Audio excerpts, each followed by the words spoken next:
प्रश्न असतील किंवा काही केसबद्दल बोलायचं असेल तर माईक चालू करून तुम्ही गुड आफ्टरनून सर. विचारू शकता. विचारा. कसं सर, म्हणजे केस आपल्याला डिस्कस करायचे की तुम्ही केस एक्सप्लेन करणार आहात? केस तुम्हाला कुठली डिस्कस करायची असेल, तुम्ही ट्रीट केली असेल किंवा तुम्हाला कुठल्या केसबद्दल काही शंका असेल, काही विचारायचं असेल तर कुठल्याही आपण एक कॉमन केस डिस्कशन ठेवलेलं आहे आठवड्यातून 3 वार. तर तुम्हालाही काही सांगायचं तुम्ही सांगू शकता, मला जर काही वाटलं तर मीही सांगू शकतो आणि ग्रुपमधल्या कोणाला काही विचारायचं असेल, काही सांगायचंही असेल जर केसवर तर त्याचंही तो ज्ञान सांगू शकतो. सगळ्यांचं एकंदरीत डिस्कशन व्हावं या दृष्टीने आपण चालू केलं, संभाषण आपण चालू केलं. ओके. इनफर्टिलिटीची केस आहे. She is 29 years old. She is working in a pharmacy. तो 1 वर्षभर त्यांनी ॲलोपॅथिक ट्रीटमेंट घेतली आणि मग आता त्या माझ्याकडे आल्या. तर ते पहिले जे होतं ते मेन्स्ट्रुअल रेग्युलेशनसाठी ते पिल्स खाऊन शी वॉज गेटिंग पिरियड. तर पीसीओडीची केस आहे आणि त्याच्यानंतर मग आपल्याकडे आल्यानंतर त्यांना मी वमन करवलं आणि इनफर्टिलिटीची केस असल्यामुळे शी वॉज व्हेरी हायपर की मला बच्चू पाहिजे, कन्सिव्ह व्हायला पाहिजे कन्सिव्ह. आणि त्यांची आई त्या पण सिस्टर आहेत इथल्या मेडिकल कॉलेजमध्ये. हा विचारा. तर बोला. असं झालं की अशोक फलग्रुत वगैरे जे काय आपण ते मध्ये आवाज ब्रेक होतोय जरा तुमचा, बोला. म्हणजे त्यांचं म्हणणं. हॅलो. हां बोलत राहा, नेटवर्क चांगलं असेल अशा ठिकाणी बसून सांगा. हां सांगा, बोलत राहा. नेटवर्कच्याच रूम मध्ये आहे मी ऍक्च्युली. ओके बोला बोला. आता येतोय का? बोला. हेडफोन्स लावलेत त्याच्यामुळे येतोय बोला. हॅलो. हां बोला, बोलत राहा.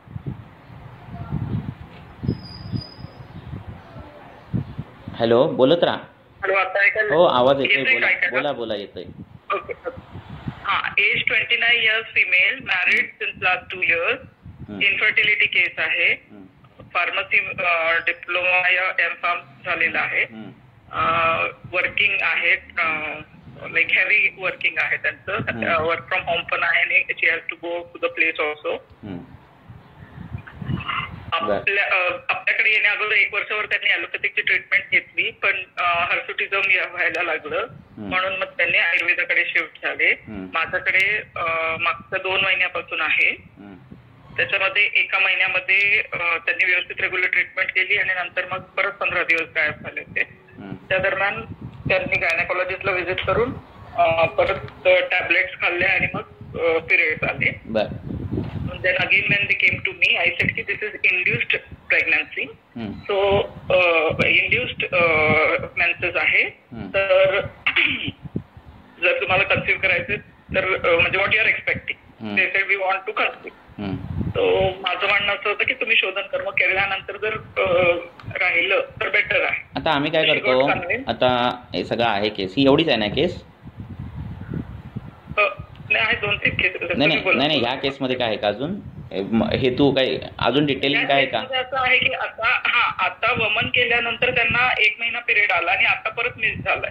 फलग्रुत आणि पुष्पधन्वा वगैरे सगळं मी दिलं होतं पण त्यांनी युएसजी केल्यानंतर फक्त एंडोमेट्रियम थिकनेस जे 6 होतं ते 7 झालंय आणि ओव्हरियन मध्ये सिस्ट आहे. तर मग आता लाईन ऑफ ट्रीटमेंट आपण कसा विचार करायचा? तर आता काय करतो आम्ही केस घेताना डिटेलिंग करताना टोटली पूर्ण आयुर्वेदीय डिटेलिंग करतो. म्हणजे काय तर हेतू काय घडली, त्याची दिनचर्या काय. आता असे काही पेशंट आलेले आहेत की सगळं काही झालेलं आहे पण झाल्याने दिनचर्या त्यांनी व्यवस्थित केलेली नाही, त्यांची दिनचर्या सकाळी उठल्यापासूनची लक्षात. मग ती जोपर्यंत करेक्ट होत नाही तो पण चांगला रसधातू चांगला होत नाहीये, त्याचा उपधातू कसा चांगला होईल, उत्तरोत्तर धातू कसे चांगले होतील. म्हणजे खूप काही मोठे द्रव्य आपण दिले म्हणजे ती केस सॉल्व्ह होईल असं काही नाही आहे.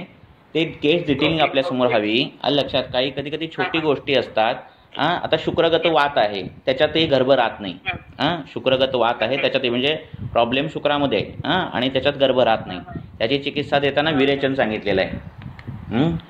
त्याच्यात गर्भ राहिला 2-3 महिने की ते पडतो पण 2-3 महिने गर्भ राहिला तर पडतो पण त्यामुळे हे बारीक बारीक गोष्टी सगळे अँगल बघावे लागतात. ते काय असं ह्याच्यावर आपल्याला करता येणार नाही केस. राहिली गोष्टी केस ह्याची डिटेलिंगची तर टोटली आयुर्वेदिक पद्धतीने घेतली पाहिजे. म्हणजे पांडुजन्य वंध्यत्व आहे का, नाहीतर मग तसं दाढीमादिकृत द्या, कशातून काय उत्पन्न झालं, पहिला कुठला आजार होता, काहींना आरशाची हिस्ट्री आहे आणि त्याच्यातून उत्पन्न झालेले अपनाच्या विकृती असतात. तो अर्श ट्रीट करावा लागतो आधी, त्याशिवाय काय होत नाही. मग तुम्ही किती पण फलवृद्ध द्या. एक दुसरी पण इन्फर्टिलिटीची केस आहे तर त्यांना ना पुष्पधनवा चालू केलं की टंग वरती पॅच येते. तेच मी काय सांगतो, काय द्रव्य देताय हा फार नंतरचा विषय आहे. आपण आता पेशंट आला आपल्याकडे तर मग आपण कसं म्हणजे काय like you just go through ABP ना की पेशंट आला आहे माझ्याकडे एंटर्ड तो त्याला तुम्ही सगळं विचारताय. त्यानंतर तुम्ही एक एक तुमच्याकडे जर काय विचारताय हे प्रश्नांची यादी नसेल, काय विचारताय प्रश्नांची यादी नसेल तर तुमच्याकडे आजारांची यादी असते. म्हणजे ज्वरापासून ते सगळे आजार अलग लक्षात. मग तो ज्वर आहे, पांडू आहे, अर्श आहे, रक्तपित्त आहे का, कुष्ठ आहे का, शोथ आहे का, त्याला अलग लक्षात, ग्रहणी आहे का. काहींना कुष्ठ असतो, त्याची काही ट्रीटमेंट चालू असते, त्याचा जो इम्पॅक्ट आहे तो शुक्रावर पडलेला असतो विषजन्य. मग ते आहे का, अतिसार पूर्वी होऊन गेलेला आहे का, हे सगळे निदान ॲटलिस्ट ह्या सगळे आजार आहेत त्यांची पूर्वरूप लक्षणं तरी आपल्यासमोर आपल्याला पाठ असली तर उत्तम, नसेल तर सरळ केस पेपरवर ती एक पॅराग्राफ हे करायचा आणि त्याच्यामध्ये ती लक्षणं टाकत राहायची. म्हणजे सगळीच एकत्र लिहायची लक्षणं बऱ्यापैकी. त्याच्यातून काहीतरी हे मिळते. त्याचा एंडोमेट्रियल थिकनेस किती असे ना का, त्याला हायपरटेन्शन असे ना का, थायरॉइड असे ना का, हे आपल्यासाठी एवढं महत्त्व नाही जेवढं तो अजीर्णाशन करतो का, जेवढं तो सकाळी काय उठून काय करतो हे महत्त्वाचं आहे आपल्यासाठी. लक्षात आलं. कितीतरी अशा फिमेल्स आहेत की रेडिओलॉजिकली त्यांचं सगळं चांगलं आहे, हिमॅटॉलॉजिकली सगळ्या ओके आहेत, ओव्ह्युलेशन पिरियड सगळा ओके आहे. आवाज येत नाही तुम्हाला? तुमचा हेडफोनमध्ये प्रॉब्लेम असेल. तुमच्या हेडफोनमध्ये प्रॉब्लेम असेल, नंतर तुम्हाला रेकॉर्डिंग पण ते मिळेल त्याच्यात. तर हे सगळं ओके आहे. इवन पुरुषाच्या साईडला सगळं शुक्रापासूनचं सगळं ओके आहे, मोटिलिटी पण सगळं, तरीही कन्सिव्ह होत नाही. तर हे जे प्रकरणं आहेत ना त्यासाठी आयुर्वेदीय पद्धतीने केस हिस्ट्री घेणं हे फार गरजेचं आहे. ती सगळी घेतल्यानंतरचे मग मॉडर्न पॉईंट्स विचारात घ्यायचे. आधी पहिले आयुर्वेदिक पद्धतीने सगळं केस डिटेलिंग घ्या आणि त्याच्यात खूप चुका मिळतात पेशंटकडून, म्हणजे खूप गोष्टी मिळतात अलग लक्षात. तर त्या पहिल्या घेतलं पाहिजे. वाहनाचा अतिप्रवास आहे, अपनाच्या विकृती आहेत ह्या सगळ्या, नाही का. जेवणाच्या आधी काहीतरी खाणं पिणं आहे, आंघोळीच्या आधी काहीतरी खाणं पिणं आहे, या सगळ्या आपण चहा पितात, आंघोळीच्या आधी चहा पिणारी लोक आहेत. अपान काळी एखादं उष्णद्रव्य रोज जात आहे, लक्षात ठेवा. जे स्वेदजनन आहे, उष्ण आहे, जे आपण काही रोज जात आहे ते शुक्र वाढवेल का शुक्राचा नाश करेल.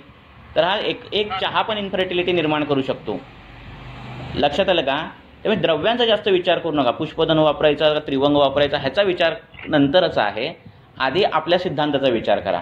सिद्धांतात तुम्हाला कुठेतरी तिथं हे मिळालं चूक, दिनचर्येमध्ये काही चूक मिळाली तर ती चूक तुम्ही सुधारवून केसेस, मोठ्या केसेस एका म्हणजे कमी छोटासा गुंता तो सॉल्व्ह होऊन जातो. नंतर हा बाकीचा विषय आहे. चालेल. दुसऱ्या कोणाला काही विचारायचे आहे का?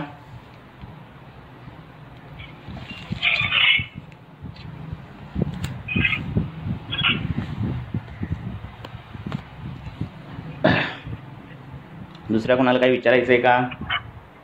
तर तुम्ही अशी डिटेल जर केस हिस्ट्री घेतलीत आणि जरी मला पाठवली किंवा ग्रुपवर पाठवलीत तरी आपल्याला काहीतरी पॉईंट त्याच्यावर आणि याच्यावर प्रकाश टाकता येईल. डिटेल हिस्ट्री तर मी घेते आहे सर. म्हणजे किती वाजता उठता, सकाळी उठल्यानंतर काय करतात. तर तेच मी कालच्या पण लेक्चरला, परवाच्या पण लेक्चर तेच सांगितलं. जर पेशंट म्हणत असेल की मला दिनचर्या पाळणं होणार नाही आहे, पथ्य पाळणं होणार नाही, तर मी बरे होईन का? तर नाही होणार सरळ सांगा. असं औषधाने बरं झालं असतं तर जगात सगळे औषध आहेत सगळ्या आजारांवर, पण सगळे बरे नाही होत. बरोबर आहे की नाही. कुठलं औषध नाही आहे, कुठल्या व्याधीवर कुठलं औषध नाही आहे, सगळ्या व्याधींवरची सगळी औषधं उपलब्ध आहेत. पण औषधाने नाही उभं राहत माणूस. लक्षात. तो नंतरचा विषय. आधी पथ्यच पाळली पाहिजे, दिनचर्याही पाळलीच पाहिजे, काही गोष्टी ह्या केल्याच पाहिजेत. त्यांना सांगायचं मी वैद्य आहे, मला पण लवकर उठावं लागतं, मी वैद्य आहे, मला पण वेळेत जेवावं लागतं, मी वैद्य म्हणून मला काही एक्सक्युजेस आहेत का? नाही आहेत. लक्षात.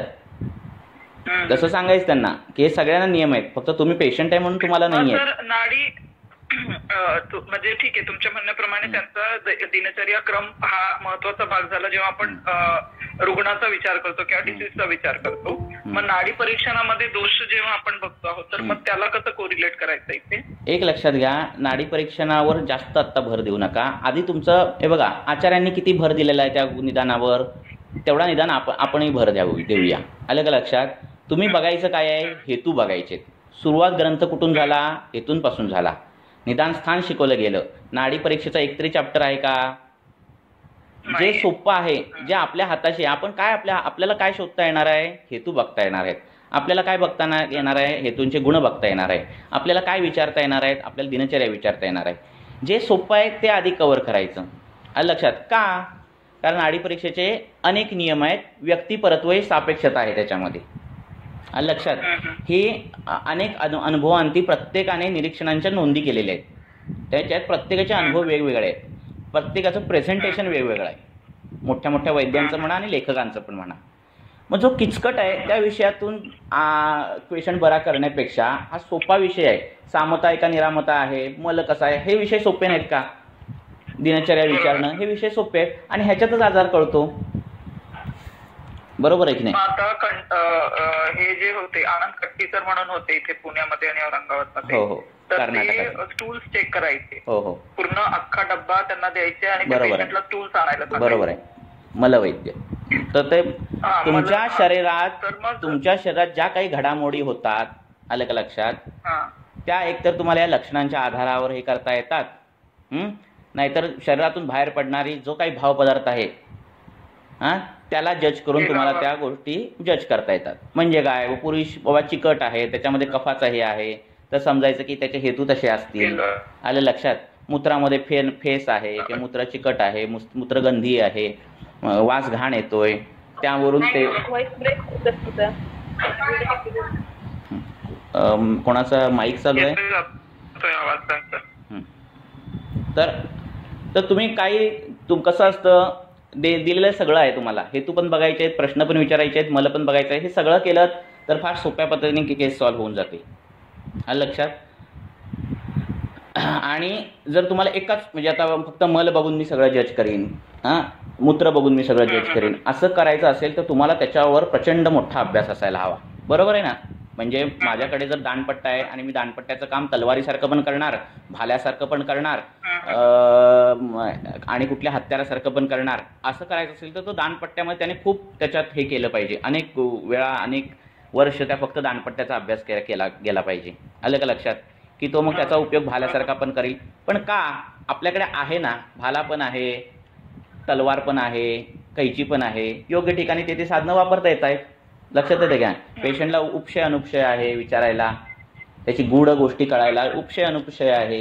हे सगळं संतर्पंजन्य आहे का अपत्र आपल्याला पूर्ण डिटेल हिस्ट्री देत नाही. म्हणून तर तो डिटेल हिस्ट्री घेत नाही ना, म्हणूनच अनेक प्रश्न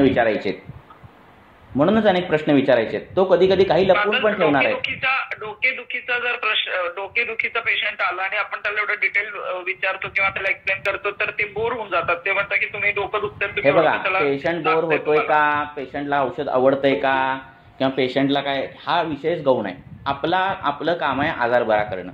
आलं लक्षात? त्याच्या बाजूने काही विचार करू नका तुम्ही. आलं लक्षात? त्याला बोर होत असेल तो उपयोगच नाही. तो बरं व्हायला आलाय याचा अर्थ त्याने उत्तरं दिलीच पाहिजे. बरोबर आहे की नाही? तो म्हणतो मला नाही उत्तर द्यायची, नको यूज, विषयच मिटला. पेशंटला टाळायला सांगितलंय अशा जे रुग्ण तुमच्या वैद्याचं जे ऐकणार नाही अशा पेशंटला टाळायला सांगितलंय. म्हणजे तुम्हाला एकतर त्याचं माइंड प्रोग्रॅमिंग करता आलं पाहिजे, त्याचं मन जिंकता आलं पाहिजे. हे सगळं कन्सल्टिंगमध्ये येतच. आलं लक्षात? प्रत्येकामध्ये काहीतरी तो एक फॅक्टर असतो. काहींना छान कन्सल्टिंग करता येतं, पेशंटला धरून ठेवता येतं. हा विषय आहेतच ना शेवटी. ज्ञान, डायग्नोसिस, द्रव्य सिलेक्शन ह्याच्यामध्येही ह्या गोष्टी आहेतच. आलं लक्षात?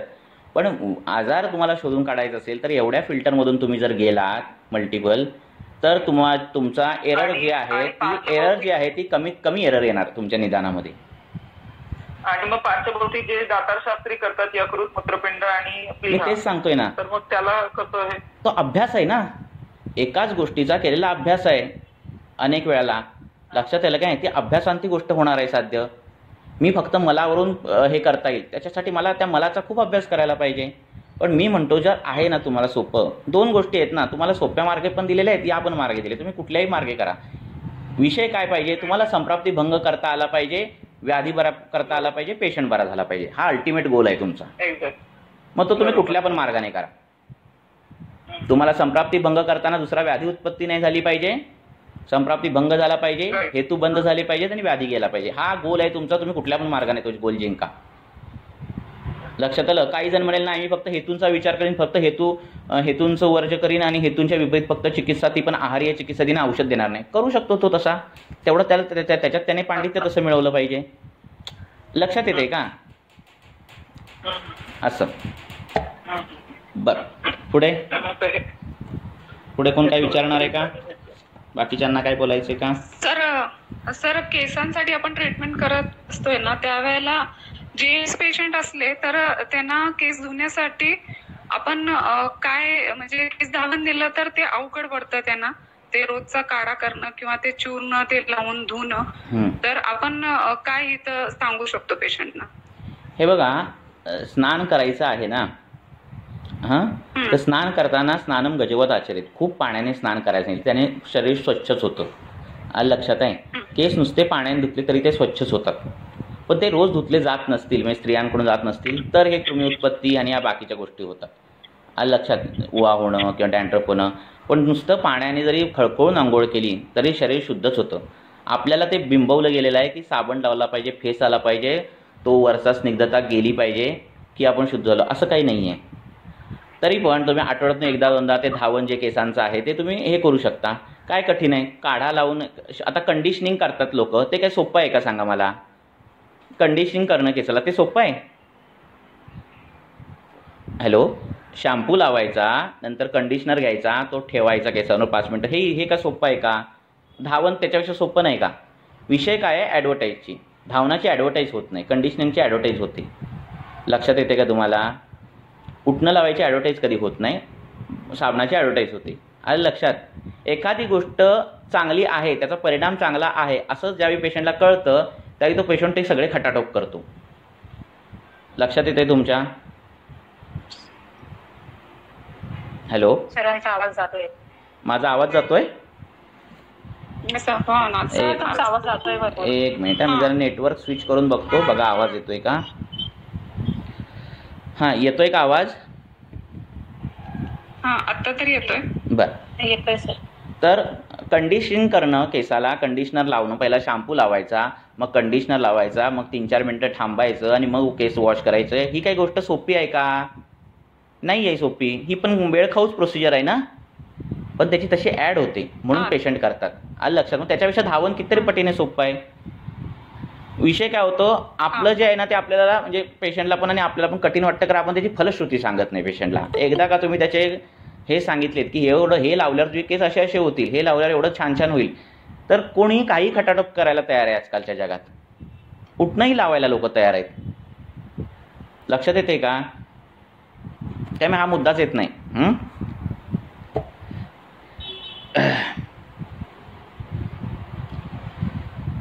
अजून कोणाला काय?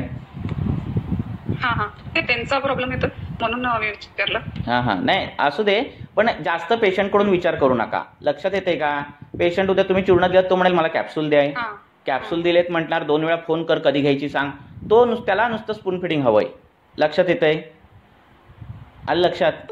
असे पेशंट असतात की तुम्हालाच मोल्ड करायला बघतात. मग तुमच्या तेलाचा वास येतोय, मग आपण काहीतरी विचार करतो, परत त्याच्यात काहीतरी वास आहे असणारं टाकत बसतो. तुम्ही जेवढं मोल्ड व्हाल तेवढा तो मोल्ड करणार तुम्हाला पेशंट. लक्षात ठेवा, तुम्ही ठाम राहायला पाहिजे सिद्धांताला तुमच्या. हा व्याधी बाबा असा आहे, तुला काढाच घेतला पाहिजे तरच तू बरा होशील. कारण ट्रीटमेंट तुम्हाला करायची आहे ना. अल्टिमेट गोल काय आहे? तुम्हाला तो पेशंट बरा करायचा आहे. उद्या तो पेशंट मला दुपारचं औषध जमणार नाही, तुम्हाला जर व्यानकाळीच ते औषध अपेक्षित असेल तर तुम्ही सांगितलं पाहिजे ते दुपारीच घेतलं पाहिजे. तुम्ही पहिला ठाम राहा. तुम्ही ठाम राहिलात ना, तुम्ही ठाम राहिलात की सगळे मोल्ड होणार. म्हणजे पेशंट झक मारत ऐकतो. तुम्ही मोल्ड झालात की पेशंट तुम्हाला मोल्ड करतो. हॅलो, आवाज येतोय का? हॅलो, आवाज येतोय? मला येतोय, मध्येच कट होतोय सर. ओके ओके, मध्येच कट होतोय. ओके, आता येतोय का? कट होतोय आवाज. आता येतोय. येतो आणि परत मग जातो, येत नाही आणि मग परत येतो. बरं, नाही आला तर सांगा. मी पुढचा प्रश्न विचारला होता. विचारा. काय केसांचा काय? नाही, केसांबद्दल नाही, सुवर्णप्राश आपण जे आता देतोय ना, तर ते गेला आवाज तुमचा.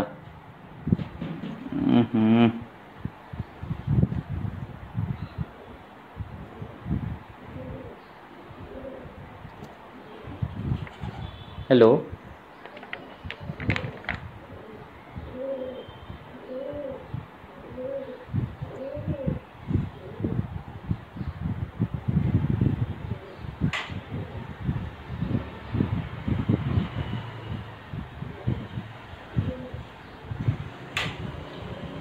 आवाज काहीच मला ऐकायला नाही आला. देत आहेत गुजरात वगैरे साईडला. मला काहीच प्रश्न आवाज नाही आला. मला परत प्रश्न विचारताय काय? मी असं विचारत होते की आपण जे परत गेला आवाज. आता पुष्य नक्षत्राचं जे देतात ना, ते बाहेर पण आपल्याला मिळतंय, पण आपल्याला परत गेला. बोला बोला बोला, येतोय. मध्ये जरा नेटवर्क मध्ये प्रॉब्लेम आहे इकडे. बोला. बोला. पुष्य नक्षत्राचं जे आपण देतोय तर ते बाहेर सुवर्णप्राशन जे करतोय ना, ते बाहेर पण मिळतंय, पण आपल्याला स्वतःला बनवायचं असेल तर कोणता रेफरन्स यूज केला पाहिजे, आणि ते एकच दिवस जे दिलं जातंय त्याचा इफेक्ट किती दिसतोय मुलांमध्ये, किती दिवसांनी आपल्याला ते इफेक्ट दिसतोय? महाकल्याणक घृत आणि सुवर्ण भस्म. हॅलो. महाकल्याणक घृत आणि सुवर्ण भस्म असं आम्ही हे करतो. साधारणतः 150 ग्रॅमचं ते सांगतोय मी. 150 ग्रॅमचं जे काही आहे महाकल्याणक घृत, त्याच्यामध्ये आम्ही सुवर्ण भस्म मिक्स करतो. 100 मिलीग्रॅम. हॅलो. दुसरी गोष्ट बनवतो आम्ही क्लिनिकमध्ये.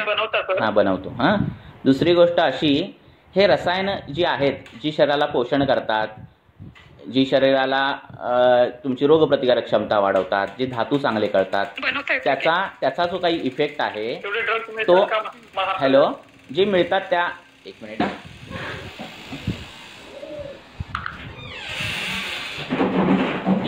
हॅलो. तर जेवढी मिळतात तेवढी वापरायची. दुसरी गोष्ट अशी आहे, ही जी रोगप्रतिकारक क्षमता वाढवणारी औषधं आहेत, रसायनं आहेत, त्याचा रिझल्ट तुम्हाला असा सांगता येत नाही की आत्ता घे औषध आणि उद्या रिझल्ट मिळाला. आलं लक्षात? हे व्याधी प्रतिकारक करायला बनलेलं नाहीये. का तर आता तो सुवर्णप्राशन घेत असेल आणि घरी गेल्यावर तो लहान बाळ आहे, तो अति आंबूपान करत असेल, तो काही बाहेरचं चॉकलेट खात असेल, तर ह्या बाकीच्याही गोष्टी त्याच्यात मॅटर करतात. अलग लक्षात? त्यामुळे ह्याही पाळल्या गेल्या पाहिजेत. जसं रसायन सेवन आपण करतो, त्या रसायन सेवनानंतर सदुवृत्त सांगितलं, ते पाळलं तर रसायनाचा फायदा आहे. तर अशा पद्धतीने ह्या सगळ्या गोष्टींचा विचार सगळा करावा लागतो.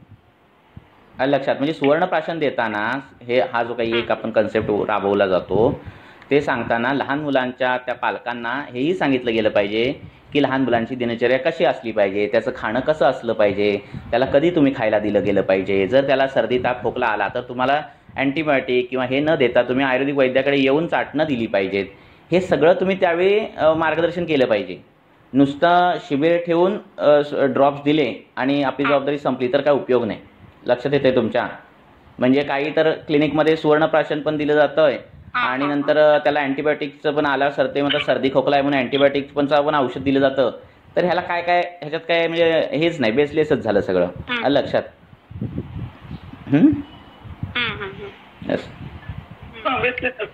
पुढे सर पण मग हॅलो. अपत्य गेलं की हॅलो. तुमचा आवाज गेला. परत विचारा प्रश्न.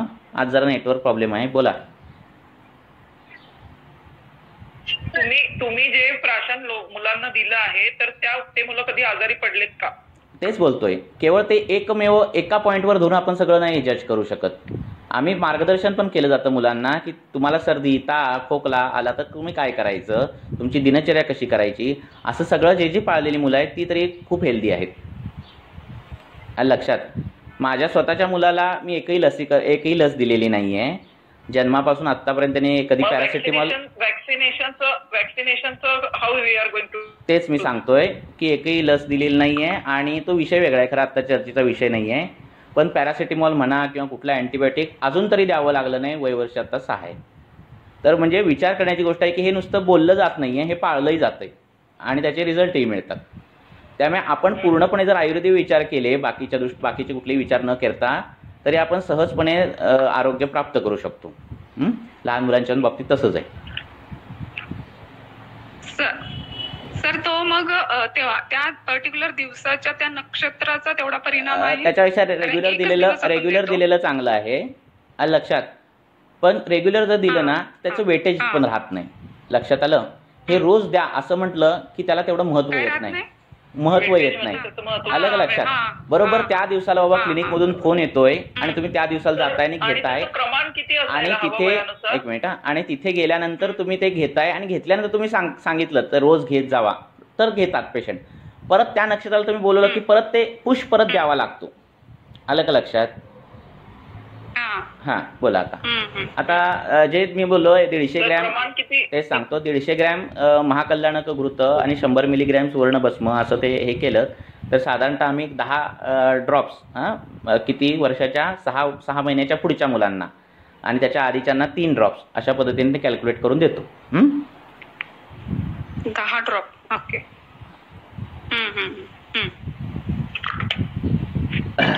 पुढे सर आपण ऐकून आलं सर काय बोलले? काय कुठपर्यंत ऐकून आलं? नाही सर 6 महिन्याच्या पुढे 10 ड्रॉप. तुम्ही हे बघा, हे जे प्रकरण आहे ना सुवर्णप्राशन, हा अवलेह कल्पना. हॅलो हा तर अवलेह कल्पना आहे सुवर्णाची. अवलेह कल्पना आहे जी आपल्या काश्यप संहितेमध्ये आहे आणि सुवर्ण भस्माचे गुण आहेत. ही युक्तिप्रमाणाने केलेली कल्पना आहे. प्रत्येक वैद्याच्या थोडंफार त्याच्या मात्रेमध्ये, त्याच्या ॲडमिनिस्ट्रेशनमध्ये, म्हणजे काही जण चाटण देतील, काही जण चमच्यान देतील, काही जण ड्रॉप या हिशोबाने देतील.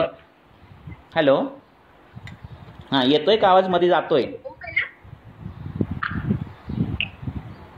सर? आज एकदा बघतो, स्विचिंग करतो, बघतो. हॅलो आवाज येतोय का? हो सर येतोय. बरं अजून जरा.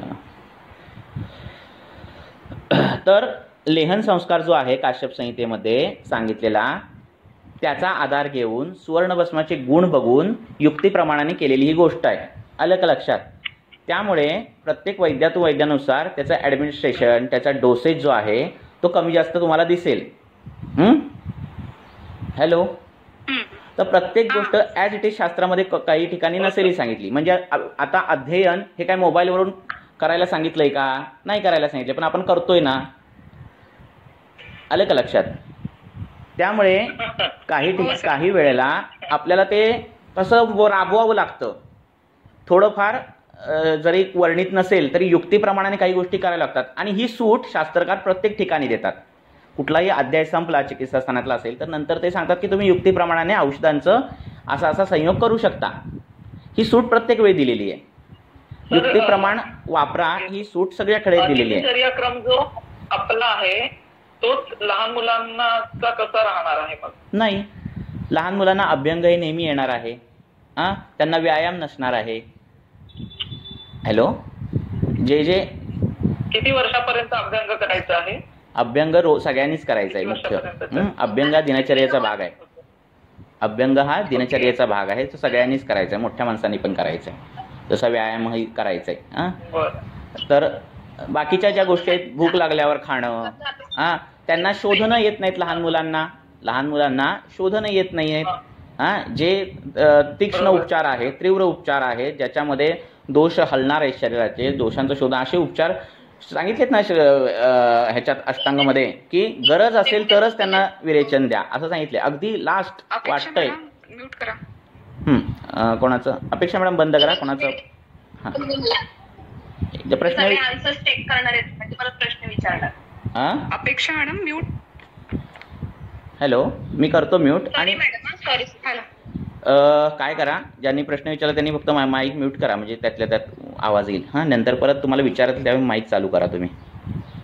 हां, तर ग्रंथामध्येही असं काही ठिकाण दिलं की जोपर्यंत वाटत नाही तोपर्यंत तुम्ही त्यांना विरेचन देऊ नका लहान मुलांना. असे कितीतरी रेफरन्स आलेले आहेत. म्हणजे काय की शोधून उपचार अगदी शेवटच्या घडीला आता बाबा काहीतरी करायलाच पाहिजे तरच करायचे, शक्यतो लहान मुलांमध्ये करायचेच नाही आहेत. अगदी बाबा कफ उत्क्लेश येतोय, प्रसयके येतोय, उलटीसारखं होतंय. गायनॅक हाऊस पोस्टला होती तेव्हा तिला मॅडम 2 ml ऑइल बच्चूच्या याच्यामध्ये टाकायचं ॲनल रिजन डिलिव्हरी झाल्यावर. हो, म्हणजे बच्चू बाहेर आल्यावर. बर, मग आयुर्वेदिक होत्या का त्या? तर मग आयुर्वेदिक होत्या का त्या? हो, आयुर्वेदिक होत्या. बर बर. त्यांचं म्हणणं होतं की जे म्हणजे स्टूल्स आहेत ना बच्चूचे ते बाहेर निघायला हेल्प होतं. हां, असं काय ॲक्च्युली बघा, खूप काहीच बालकांना ते खडा स्टूल होते, खडा संडासला होते. हां, त्यांना जन्म झाल्यानंतर बला तेल लावायला सांगितलंय. पहिलं शोधन हे वमनच आलेलं आहे, सैंधव लावून बोट घालायचंय. हां, आलेलं आहे बघा तुम्हाला शारीस्थानाच्या पहिल्याच अध्यायामध्ये आलं का लक्षात? हां, नंतर तुम्हाला कुष्ठाच्या तेलाच्या घडी त्या अंबिलकर रिजनवर ठेवा, असं सगळं आलेलं आहे. काय करायचं ते सगळं शास्त्रकारांनी सांगितलं, आपल्याला काही डोकं चालवायचं नाही आहे. आलं का लक्षात? हां, त्यामुळे त्या पद्धतीने करायचं. बाकी प्रत्येक वैद्याचे काही अनुभव असतात, त्यांनी स्वतः खूप पेशंट बघून त्याने काही एक मांडलेलं असतं, ते त्याच्या अनुभवाच्या जोरावर असतं सगळं. फॉलो करताना ग्रंथ करायचे फॉलो, म्हणजे हे करताना आपल्याला जसे अनुभव येतील त्यानुसार मग आपलं चिकित्सा जरा बदलते. बरं, अजून कोणाला दुसऱ्याला प्रश्न विचारायचे का? शेअर करते माझी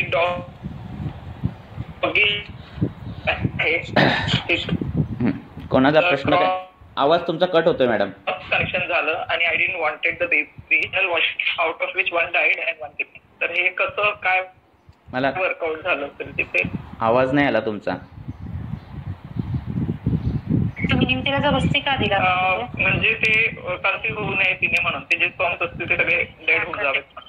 ओके, मला काय आवाज नाही आला, कोण सांगेल का काय? हॅलो, हां बोला. सर त्यांच्या घरात जे कुत्रा आहे ना त्याच्याबद्दल त्या सांगत होत्या की ते कन्झ्युम होऊन खूप बेबी होत होते त्याला, त्यामुळे त्यांनी त्याला निंब तेलाचा पिचू ठेवला होता, दिला होता. हा, तर त्यामुळे मग ते 2च झाले, त्यातला एक डेट झाला आणि एकच राहिला. म्हणजे त्यांना फार नको होते ते कुत्रे, त्यामुळे त्यांनी तसं केलं होतं. तर इथं ते निंब तेल कसं वर्कआउट झालं असं योनिभेद गेला झाला की द्रव्यभेद होतो. अलग लक्षात. त्यामुळे ते काय आपण सांगण्या इतकं मला काही हे नाही. अलग लक्षात. त्याच्यावर भाष्य करता येतील, पण ती सगळी अशी हवेतली भाष्य असतील. अलग लक्षात. कारण आपल्यासाठी जर ते निंब तेल कडू असेल तर ते कुत्र्यांसाठी तसं असेल का? आपल्यासाठी बस्ती तशी जर काम करत असेल तर हां तेच सांगतोय. ओके, हां, तर आपल्यासाठी जर ती तशी असेल तर त्या प्राण्यासाठी ती तशीच काम करेल का? ती गोष्ट, ती क्रिया, तो उपक्रम हे आपल्याला नाही सांगता येत. आलं का लक्षात? म्हणजे लक्षात येते की नाही? जसं आपल्याला हळद जर अमृत आहे तर ते जलचर प्राण्यांना विष आहे. लक्षात येलंय? लहान मुलाच्या तोंडात त्या हळद लावल्यावर लहान मुलगा मरू नाही शकत, पण जळवाच्या तोंडाला ती लावून त्याला मारता येतं. लक्षात येतंय? ओके. त्यामुळे एखादं द्रव्य कुठे ऍडमिट, एक मिनिट, हो ओमिटिंग करण्यासाठी देतो आणि नंतर ओमिटिंग झालं तर धुतो तिला, हळदीच्या पाण्यात नाही ठेवत आपण. आलं लक्षात? हो का? हां बरं. ओके. हां, तर अशा दृष्टीने त्यामुळे एक द्रव्य त्या व्यक्तीला, त्या दुसऱ्या प्राण्याला काय काम करेल हे आपण नाही, मी तरी सांगू शकत नाही. चालेल, दुसरं पुढे दुसरा प्रश्न कुणाला? सर एक प्रश्न होता, विचारा. स्थूल चिकित्सेत योषाद सक्तू जे सांगितलंय ना, काय झालंय? योषाद सक्तू. हां, योषादी सक्तू. हां हां, तर त्याचं म्हणजे खाताना वगैरे ते कसं खायचं? ताकातून घ्यायचं की मी अजून कोणाला नाही दिलंय ते, त्याचे रिझल्ट चांगले आहेत. मी कोणालाच अजून दिलेलं नाही. हां, चरक दिलेलं आहे चरकामध्ये कसं द्यायचंय ते. अलग लक्षात. पण मी दिलेलं नाही, ते किचकट सगळं पडतं म्हणून देत नाही मी.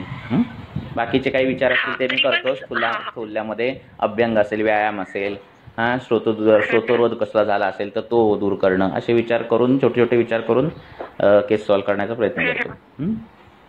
सर वेट लॉस मध्ये उद्वर्तन करून रिझल्ट मिळत आहे तर त्याचं कार्यकारण व्हावं सांगू शकाल का? काय होतं बॉडीवर? हो, तर आपल्याला वेट गेन ज्याला आपण म्हणतो ते मेदाने वाढलेलं वजन असं आपण गृहीत धरतो. आलं लक्षात? मांसाचं वाढलेलं वजन आणि बाकीचं हे काय तसं तेवढ्या प्रमाणात काही कमी होतं. काही जण बारीक असतात. पण माईक बंद करा तुमचा, मी सांगतो तोपर्यंत. माईक बंद करा, मी सांगतो तुम्हाला. झालं विचारायचं असेल तरी चालू करा माईक. हां, बंद केलेत माईक?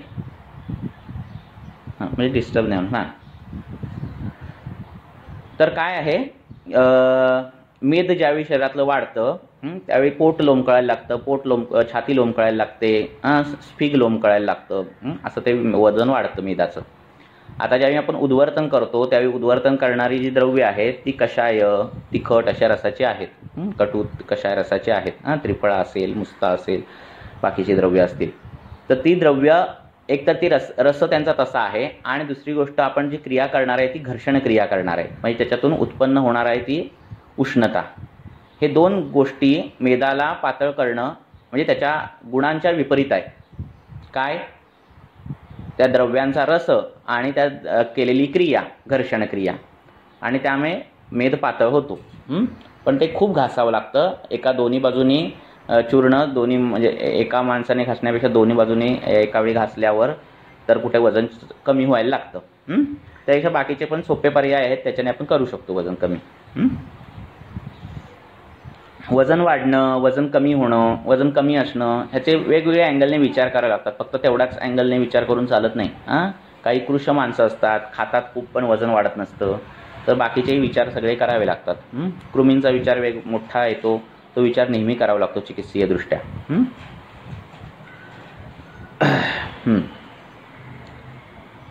अजून काय सर? जे नित्य अभ्यंग जे आपण करतो म्हणजे पेशंट रोजचे जे लोक आहेत ज्यांना काही त्रास नाहीये, आपल्या ह्याच्यात सांगितलेलं आहे तिळतेल, तरी पण तिळतेल काही काही वेळेला लावलं तर तेवढं सुखकर वाटत नाहीये म्हणजे काही लोकांना. मग त्यावेळेला आपण तेल चेंज करावं का? म्हणजे खोबरेल तेल सांगावं किंवा दोन्ही मिक्स करून? दुसरं त्यांना काही वासाशी संबंधित असेल तर तशा पद्धतीचे द्रव्य, त्यांना जर तिळतेलाचा वासाचा संबंध असेल. हॅलो, वासाचा संबंध नाही सर. लावल्यानंतर काय फ्रेश वाटलं पाहिजे ना. आपण काही लोकांना कसं तिळतेल लावलं तरी फ्रेश वाटतं. हे बघा ऐका, जे तेलकट तिखट खाणारी लोक आहेत, भृशोष्ण तीक्ष्ण लवण खाणारी लोक आहेत, त्यांच्यामध्ये ऑलरेडी तीक्ष्ण गुण वाढलेला असतो. त्यांना ते तेल लावलं की जरा शरीरात घाम खूप यायला लागतो, डिस्कम्फर्ट वाटायला लागतं. तर अशांचं पहिले पोटातून पण ट्रीटमेंट व्हायला पाहिजे. आलं का लक्षात?